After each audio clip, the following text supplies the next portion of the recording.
Well, we had the weekend to let last week's presidential debate kind of marinate. We're going to continue the conversation that we started on Friday. We'll check in with pro-farmer policy analyst Jim Wiesemeyer on what his thoughts are now, a week later, and the Supreme Court. Wow, another blockbuster ruling out this morning. We'll get the details. Live, hoping to answer every question via Farm Journal Studios, this is AgriTalk. This morning we begin with an extended conversation with Bret Walts from BAMWX. Then it is Pro-Farmer Policy OG Jim Wiesemeyer. I'm a handsome newsman, Davis Michelson, and now welcome the host of AgriTalk, Chip Flory. Hey, Davis, how you doing this morning, Hey, buddy? Happy July 1st. Thank you very much. Thank you very much. The opening to summer was very appropriate for me. I have a new appreciation. I had a baseball moment over the weekend. Yeah? I went to go see the Royals over the afternoon game on Saturday. Yeah. We were going to tailgate, but to be honest, we slept too late that morning to really get out there and give it a go. So we got there, collected our Hawaiian shirts. What I didn't know, they inducted Bo Jackson into the KC Royals Hall of Fame. Gotcha. And so I was able to see all of that, and then they let him throw out the opening pitch, so I got to see Bo Jackson throw the opening pitch to George Brett at the K. That feels like some hardcore Royal stuff. Am I right? That is way too cool. I was entranced. Way too cool. It was awesome. That is fantastic. Fantastic. Yeah. You know what else is fantastic? Today marks 35 years since my beautiful bride said I do. Oh, my gosh. Congratulations. Yes. 35. Wow. Yes. You can't be old enough to be married that long. Can you believe it? That seems wrong. No, I cannot. Yeah. No, Congratulations. 35 years. Thank you. Good for you. Good for you. Yeah, man. Yeah. So, happy anniversary to my beautiful wife, and we'll do a little celebrating. You won't believe this, but I'll probably celebrate with a steak. Oh, you think? Huh? Yeah. Well, that'd be nice. Keep it consistent. We'll probably do that. Right. Proud of you, buddy. Weather. We're going to get into it with Bret coming up here in just a little bit, and we've got a lot of ground to cover today. Boy, oh boy. So much is happening. We'll get Wiesemeyer in here and try to get a handle on everything. Like you said in the open, we'll get a handle on as much of it as we possibly can. All right, let's get started with the news. What do you got? Well, we'll start with a quick look at the weather here. The National Weather Service calls for dangerously hot conditions to continue across the southern plains and lower Mississippi Valley, while simmering heat builds throughout California's Central Valley beginning tomorrow. Heavy rain and flash flooding are likely across parts of the southeast coastline today. Severe thunderstorms and heavy rains are a threat situated over the northern plains and Midwest early this week. Hey, Chip, guess what? Severe thunderstorms and heavy rains parked over the northern plains and Midwest early this week. What do you know? Yeah, go figure. We'll get the details on that from Bret coming up here in just a bit. But boy, oh boy, I'm looking at the floodwaters of the Mississippi River right now. As a matter of fact, it is swollen, to say the least. Yeah. Well, Chip, for the first half of 2024, the Dow was up 3.8%. The Nasdaq gained 18.1%, and the S&P 500 moved upward 14.5%. However, all three indices were lower on Friday. Brent crude futures increased by about 2% last week, maintaining a 2-month upward trend due to fears of supply disruptions in the Middle East and hopes for U.S. interest rate cuts. However, these gains are unlikely to boost refiners' profits as gasoline demand remains weak. Weak gasoline demand here in the first week of July, Chip. I find that hard to believe with as much travel as taking place. Every place you look, they're talking about how this is going to be maybe the biggest travel week ever. Yep.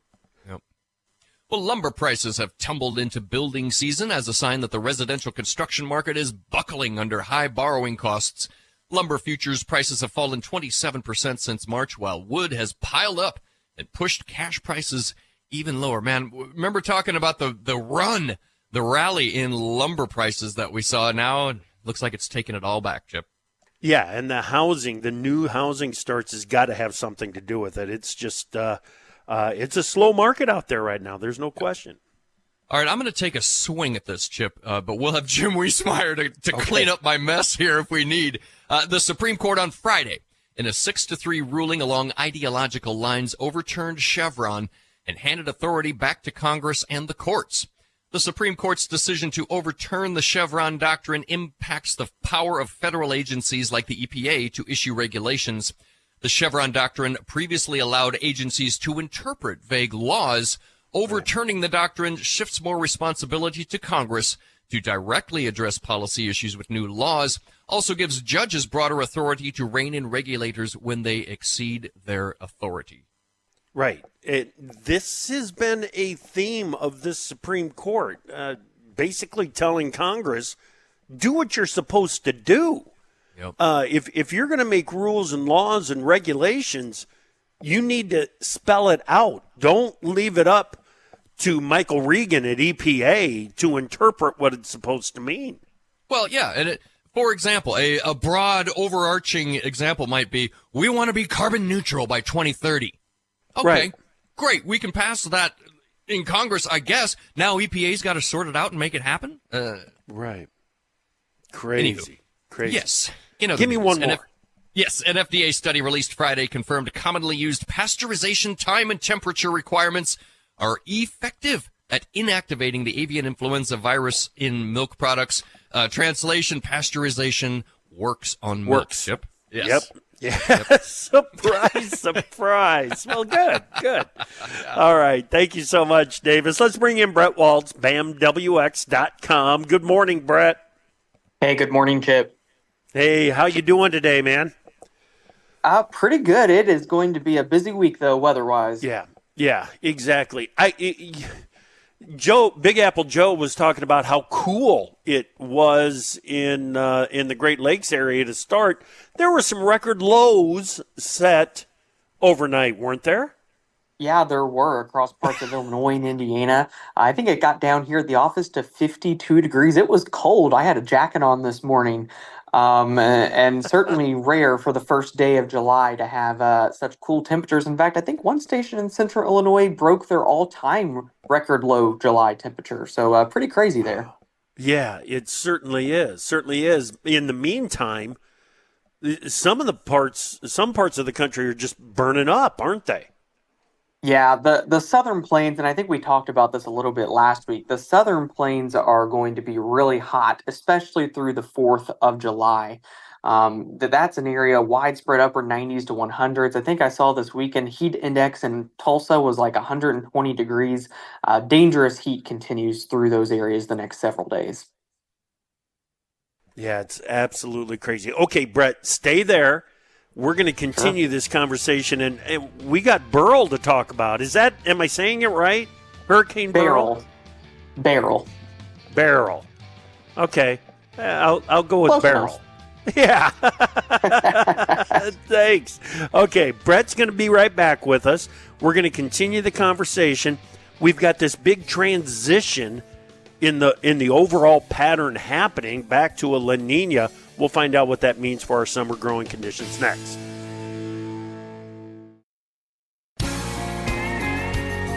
On your favorite radio station or your preferred digital device, AgriTalk is live every weekday. Welcome back to AgriTalk. I'm your host, Chip Flore. Glad that you are with us on this Monday morning. It is Monday morning. We would normally have Greg Peterson, Machinery Pete, but he's off on a little bit of a vacation. Not a little bit of a vacation, a big vacation. And he'll be back with us next week. But this gives us an opportunity to have an extended conversation with Bret Walts, BAMWX.com. Little preview of the conversation in the last segment. But let's jump right back into this, Bret. We've got the risk of some severe weather coming our way this week in the upper Midwest, don't we? Yeah, multiple days of potential severe weather. The first one will be today, mainly across the Dakotas and Nebraska. Maybe some damaging winds with a couple of those storms, large hail, and isolated tornado. And then tomorrow, a bigger risk across southern half of Iowa and into northern Missouri. More Okay. concerned about the potential of very large hail, a couple of tornadoes, and maybe some wind gusts of 60 miles per hour or more with some of those storms as we work into tomorrow. And then shifts further south, Central Plains, Kansas, Missouri, and into the Ohio Valley as we work into Wednesday and Thursday. So, really, 4 days in a row that we're going to have to watch out for it. Okay. Where's the area of greatest risk again, Brett? I would say the southern half of Iowa from Des Moines, pretty much southward towards central Missouri, Columbia, and Kansas City as the areas that I'm most concerned about tomorrow is probably the Okay. biggest risk. All right. All right. And the temperatures, I mean we're starting July on a cool note Yeah. in most of the Midwest, but does that change by the end of the week? Not really, Yeah. overall, it may warm up a little bit, but nothing substantial. If anything, just closer to normal. I really think for a lot of the primary areas across the Ag Belt, other than of course the Southern Plains, which we talked about, are going to be cooler, more seasonable to cooler the first 10-ish days of the month or so of July. Okay. And then Hurricane Beryl. Um, what's Yes. the status there? So right now it is a Category 4 storm. I believe last I checked, it's heading kind of right towards Grenada, which is the earliest we've seen a storm this strong on record in that part of the Atlantic Wow. Ocean, which I think could be a sign for what's to come the rest of the season. But it also will come eventually with impacts to the United States, Hmm. regardless of where exactly it tracks, whether it tracks across the Yucatan or eventually into parts of Texas. It will actually have an impact on our pattern as we go into the second week of July. Could allow for some relief, pull some of the moisture away, and lead to maybe a drier risk for a time across the north central part of the country, which has been so wet. Okay. So, which path pulls the moisture out of the upper Midwest? Is it the Texas path or the Yucatan path? Really, to be honest, I would say the further it goes towards Texas, the more likely that it would be that it puts moisture down there and pulls moisture away from the upper Okay. Midwest. Okay. Well, I hate to wish any ill on anyone, but I'd like, and I know what happens as soon as you say, "Geez, I wish it quit raining." It quits raining, and Yeah. I'm not saying that's the outcome that we're looking for either. So active hurricane season. I heard you say that. Mm, What does it yeah. mean? What does that mean for your forecasting? Does it make the job more difficult? It certainly makes it more difficult because where exactly these storms track can have a big impact on the U.S. pattern as a whole. Sometimes they can Yeah. come up the Mississippi River Valley and bring moisture, and sometimes if they stay more in the Gulf of Mexico, they lead to hot and dry conditions. We had that at times in 2020 in that active season, and even going back further, 2005, late season had some hot and dry time. And so it certainly makes it a challenge to forecast 2, 3 months out because those Right. small changes in the track can mean a huge deal for our weather across the ag belt. Right. Right. Okay. Um.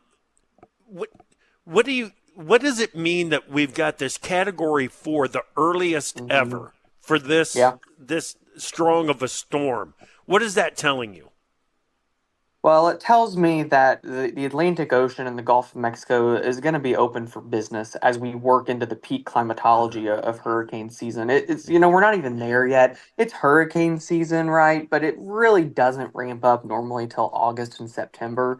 And the fact that we're getting it so early in the year has me very concerned that this could certainly be a season to remember. And I think for, impacts across the Midwest, it could mean late August and into September, especially if we get very active. It would increase the risk for late season heat and maybe some dryness at times Okay. too. I still think there's uh, periods in July that can be wet and more active again. It can transition after the storm Beryl gets passed, but that would be the risk to watch late August and into September to close out the growing season. Okay. Does 2024 look like any year that you're trying to draw comparisons to? I have been over, I feel like every year with a fine-tooth comb trying to find similarities. And to be completely honest, I just don't see one year Yeah. that resembles this year perfectly. Isn't You that could something? yeah, you can blend some of them together, but the ocean state right now in the Pacific, coming from such a strong El Nino, eventually getting into a La Nina and the cold waters off the west coast of the U.S., there's just not really another year that compares. And I think we're seeing it in our weather patterns. There's just not one year that's a perfect match, which again makes it a little more challenging, but certainly will be a good one to go back and study here in a couple of years. Yeah. Yeah, no doubt. No doubt. Okay. Summer outlook, Sure. Midwest. What's your thoughts here? Yeah, for sure. So, as I mentioned earlier, I think the first third of July or so is a little more cool. It starts active the next 7 days. There's plenty of storm chances.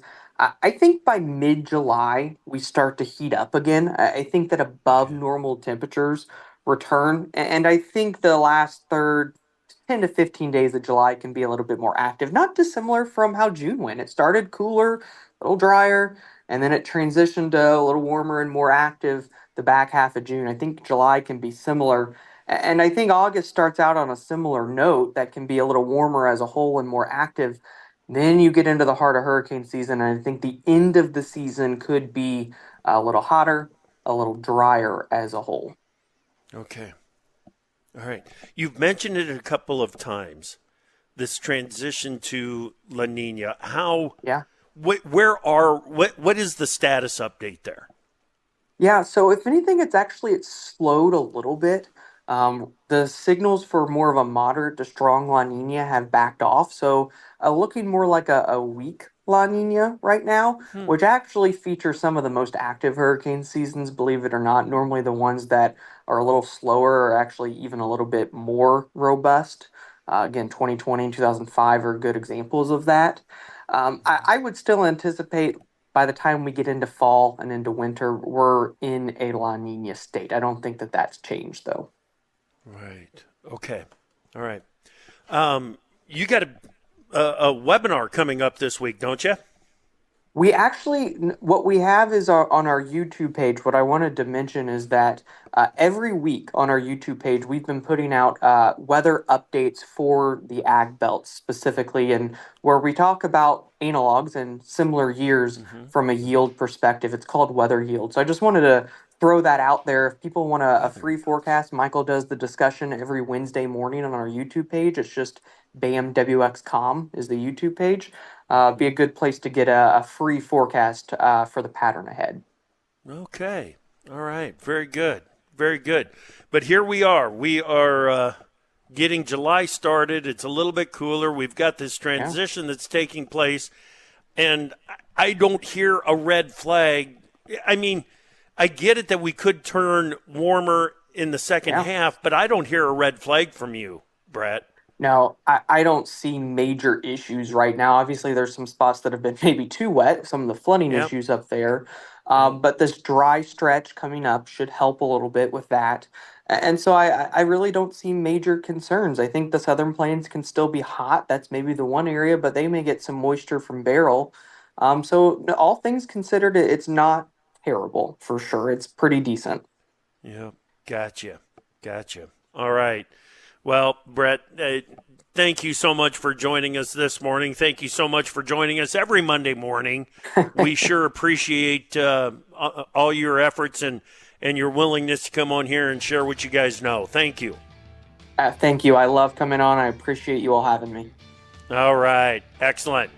Well, then we're going to continue to do it. Sounds good. All right, buddy. Bret Walts, BAMWX.com. Check out the YouTube channel as well. All right. Big happenings from the Supreme Court this morning. We're going to get the latest from Pro Farmer Policy Analyst Jim Wiesemeyer next.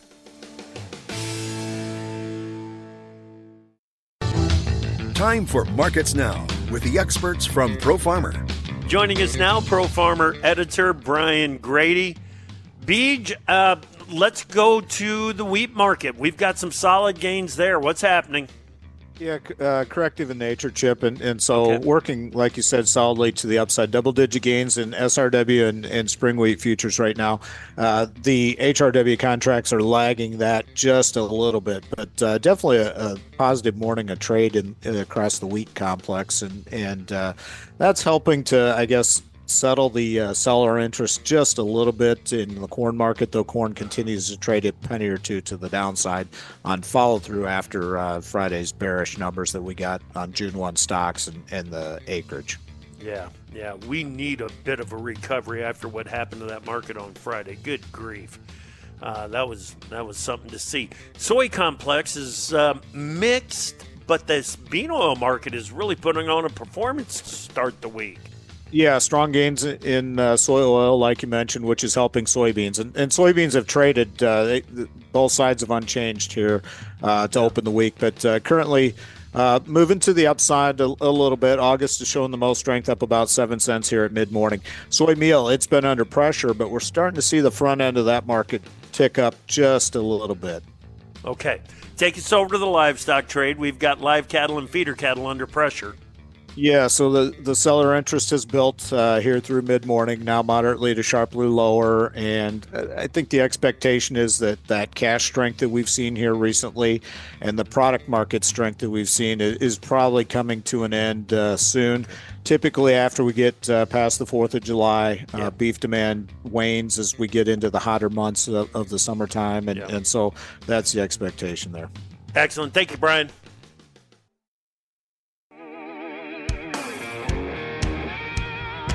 Opinions expressed on AgriTalk do not necessarily reflect the views of Farm Journal Broadcasting, affiliate stations, or sponsors. When news breaks, the news makers talk about it on AgriTalk with Chip Flory. Welcome back to AgriTalk. Okay, boy, when the news starts to flow and run out of D.C. like it has been here this week, we need to get Wiesemeyer in. Try to get a handle on what is going on. Pro Farmer Policy Analyst Jim Wiesemeyer joins us right now. Hey, Jim, how you doing, buddy? Pretty good. Good. You know, I cannot believe that I'm going to go to something other than what the Democrat Party is going to do for the presidential elections. But this Supreme Court is making news and making news in a big way, and they did it again this morning. What? Yeah, well, this is their last day of rulings, Chip, for this session. They'll come back in the fall. But, yeah, they ruled 6-3 along ideological lines that presidents have immunity from criminal prosecution for official acts, but not for unofficial acts. Though, but the decision clearly benefits Trump, who will likely face a more straightforward trial in Washington now as a result of this. Right. So surrounding, and you're talking, it's issues surrounding J6, right? January 6th. Is that what you're talking about?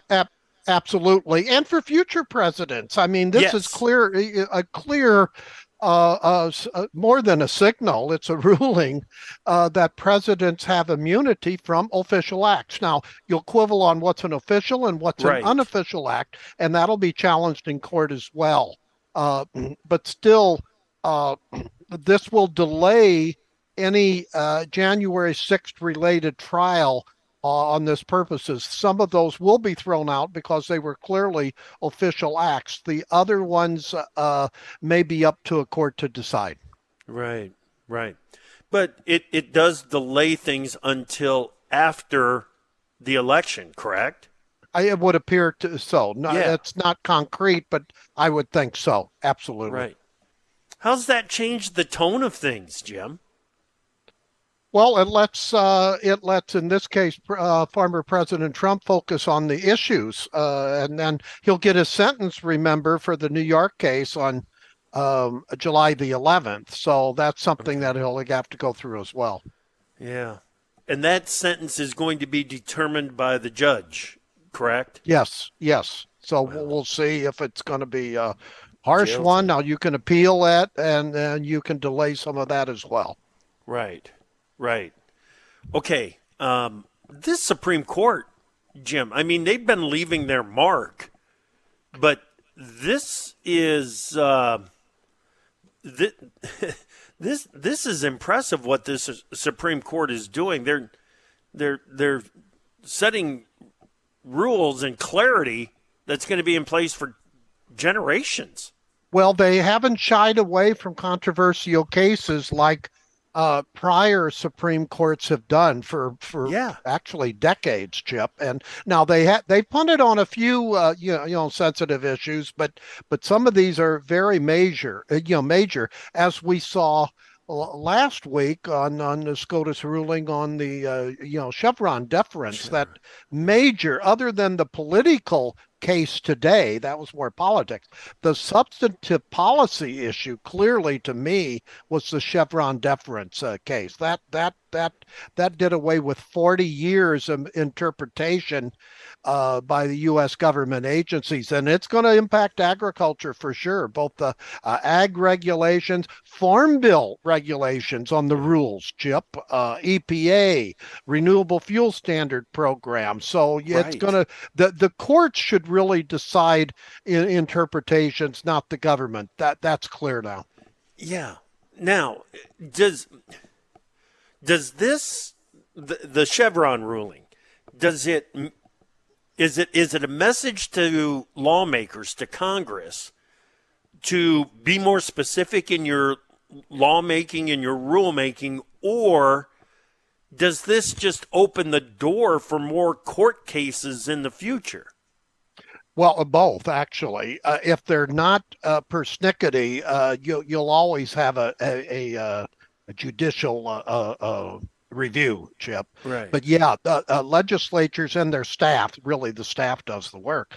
They're going to have to be far more prescriptive in how they do legislation. If not, then various groups will take them to court, and the more you take them to court, you could have different judges rule differently on some of these cases. That's the downside of this, but. Again, it is just getting the power back to Congress, and you've seen G.T. Thompson, House Ag Chairman, keep saying that. And in fact, he put out a statement: the Supreme Court has taken a significant step in reaffirming a core principle of the Constitution: the power to legislate rests with Congress. Yeah. So there's the key right there. Yeah, It makes me wonder how the implementation of the renewable fuel standard might have been different in the new environment. It seems to me like EPA, instead of interpreting and implementing, would have first had to go to Congress and say, redefine this and make it more specific. Yeah, well, in the RFS, EPA does have more leeway to set those levels, Chip, without the mandates in the law. But it's been challenged before, but it just took a long time, years. So It doesn't affect nearby mandates. That's our that's our court system. Okay, so how would have this changed the conversation on WOTUS? I think it would have actually speeded it up, because you wouldn't have had the, to me, biased interpretation on the part of EPA on interpreting the law. Right. So I think it would have been challenged that they superseded their role. Right. And but again, this is going to lead to more oversight of federal agencies to ensure they're acting within the bounds of their authority. You're going to have to beef up staff now up on Capitol Hill in order to craft these rules, etc. So it's a fundamental change in Congress for sure. Okay. All right. Boy. One thing that we didn't even get a chance to talk about last week, Jim, and I wanted to bring it up, Packers and stockyards, final rule, right? Yeah, but even this could impact because it's not final yet. It could impact the Packers and Stockyards Act. Yeah. That could be thrown in. Now, I will admit I'm hearing different opinions on the ruling. Suggests the decisions made previously that relied on Chevron would not be subject to review. Now, the last few years, not many rules have relied on chevrons because they thought that it was going to be overturned. And last week, the Conservative Republican Study Committee in the House said that the committees, quote, have an opportunity to review any regulatory action that was justified by Chevron deference. So you could go back if a prior regulation used the Chevron deference, that could be challenged in court. I don't want to get too wonky on you, but that's another nuance here. But the bottom line is that it is shifting the interpretive power to the courts.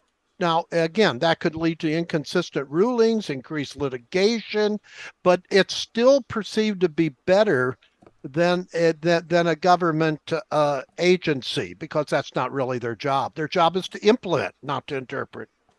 Right. Okay.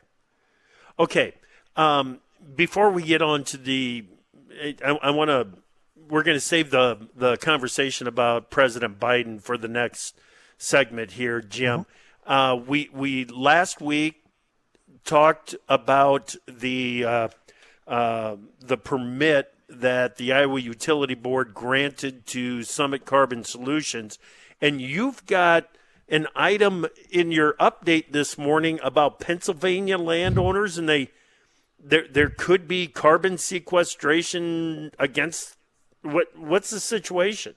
Well, that's a state law. That's a state law that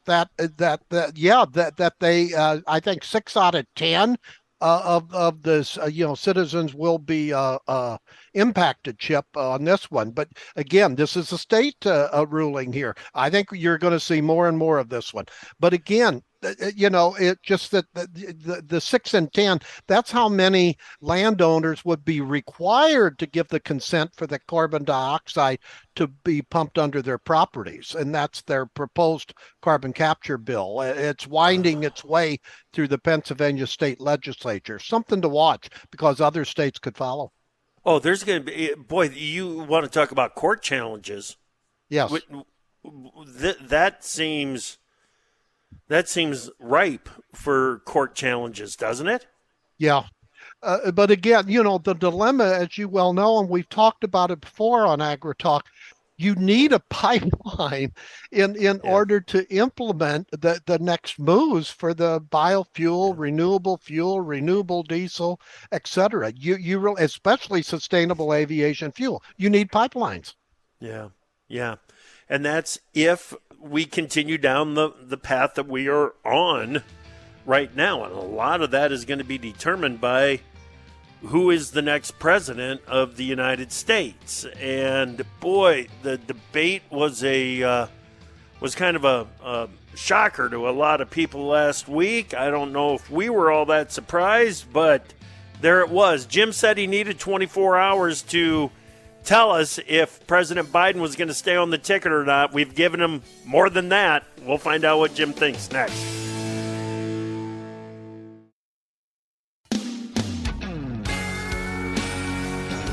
I don't know what you're thinking. So call us at 855-4TALK-AG and tell us what's on your mind.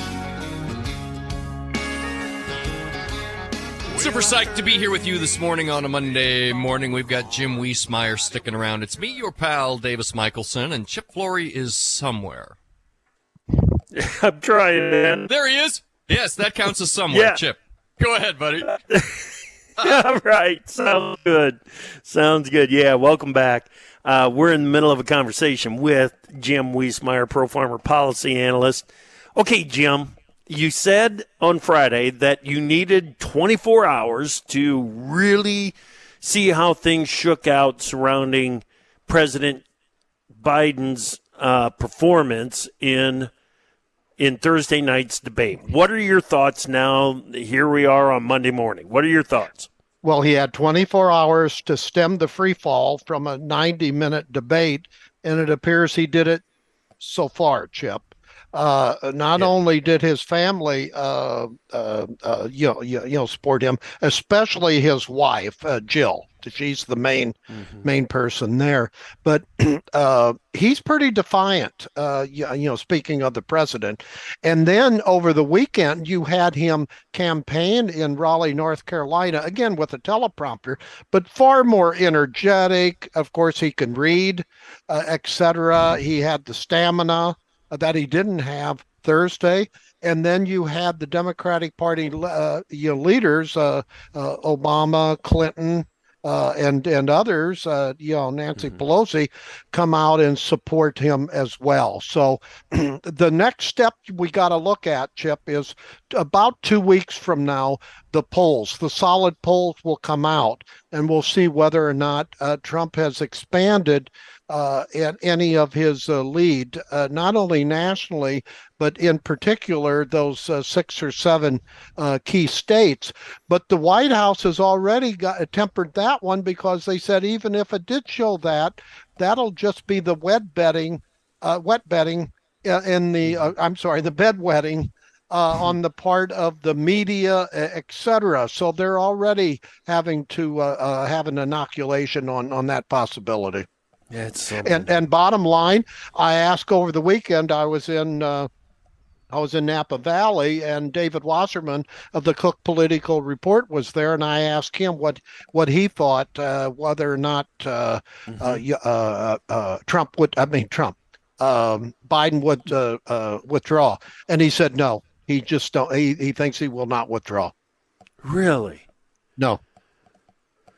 That it would have to be clear push from the leaders in Congress, and especially those Democratic senators and representatives who now frequently poll above Biden in the polls. If their internal polls show that they're going down as well, then your pressure builds. And we've seen that in the past with Lyndon Johnson, that they came to him and they just said he should not run, and he did what he had to do. Here's the bottom line that I'm hearing from most people. If Biden looks this way and acts this way, his first 3.5 years in office, what will it be for a potential another 4 years? 4 years. Yeah. That's going to be a campaign message, and then you really voting for Kamala Harris? Yeah, that's the big question, and it. I mean, for a lot of people, his performance on Thursday night was not a surprise. I'm surprised that they did allow that Joe Biden out on stage. If they're going to blame it on a cold, why didn't they say, listen, he's got a cold, we need a delay. We just can't do it today. So they let it happen. And that surprises me. Well, in the past, he's rallied, but that was with teleprompters, notes, et cetera. Yeah. And you could have number one, it was a strategic mistake now. Any politician, any political strategist would tell you it was a mistake for him to sign off on a debate, knowing his problems there. Right. And he could have always, even after they announced it, he could have gotten around it by just declaring there's a crisis going on in some area of the world. He could have, but they didn't do it. It was a mistake, a blunder now. Blunder. Yeah. I don't think there's any question. So, what does this do? The attitude from senators and congressmen that, well, as long as he's not hurting me, he's not hurting anything. Is that the criteria now? Well, I hope not. because you have to be you should be a statesman. What's good for the country. And you saw the New York Times editorial board came out Friday saying he should resign. The Atlanta Constitution came out Saturday saying he should resign. Those are two major Democratic leaning, newspapers, Chip. Yeah.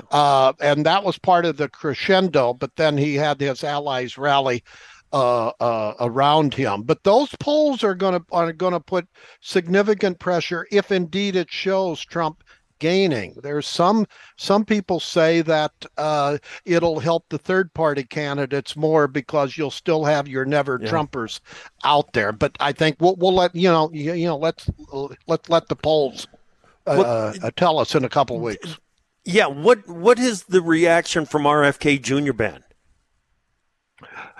Well, RFK Jr. had a mock debate Thursday in which he answered the same types of questions, and some initial polls I've seen have shown that he benefited from the halting Biden debate. So I think the other ones could as well, and that'll test whether or not the line that I had Thursday, Chip, that Biden lost. I'm not quite sure Trump won. Right. I thought that was an accurate read on the situation there, Jim, and I'm not exactly sure how this is going to play out and how we're going to end up, but once it starts having an impact down ballot, that's when the pressure.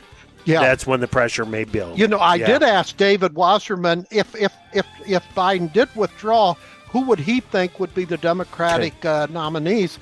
He said Gretchen Whitmer, the governor of Michigan, and she would possibly pick Senator Warnock from Georgia. Jim, we're out of time. Come back this afternoon. Sean Hackett.